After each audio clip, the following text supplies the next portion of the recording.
ಯೇಸು ಅಸಂಖ್ಯಾತ ಜನರನ್ನು ಸ್ವಸ್ಥಪಡಿಸಿದರು, ಆದರೆ ಎಂದಿಗೂ ತನಗಾಗಿ ಹೆಸರನ್ನಾಗಲಿ ಕೀರ್ತಿಯನ್ನಾಗಲಿ ಬಯಸಲಿಲ್ಲ.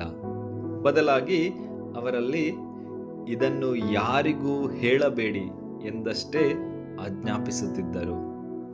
ಅವರು ಬಂದದ್ದು ತನ್ನ ಸ್ವಂತ ಮಹಿಮೆಗಲ್ಲ, ತನ್ನ ತಂದೆಯಾದ ದೇವರನ್ನು ಮಹಿಮೆ ಪಡಿಸುವುದಕ್ಕಾಗಿ ಮಾತ್ರ.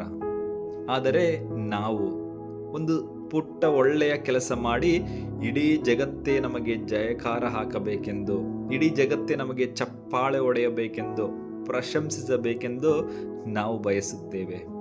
ಒಂದು ವೇಳೆ ಪ್ರಭುವಿನಂತೆ ನಾವೇನಾದರೂ ರೋಗಿಗಳನ್ನು ಗುಣಪಡಿಸಿದರೆ, ಸತ್ತವರನ್ನು ಎಬ್ಬಿಸಿದರೆ ನಮ್ಮ ಹೃದಯದಲ್ಲಿ ಅದೆಷ್ಟು ಅಹಂಕಾರ ತುಂಬಿರುತ್ತದೆ ಯೋಚಿಸಿ. ಪ್ರಿಯರೇ, ಇಂದು ನಾವು ಪ್ರಾರ್ಥಿಸೋಣ. ನಾನಲ್ಲ ಪ್ರಭುವೇ, ನೀನೇ ನನ್ನಲ್ಲಿ ಹೆಚ್ಚಾಗಬೇಕು.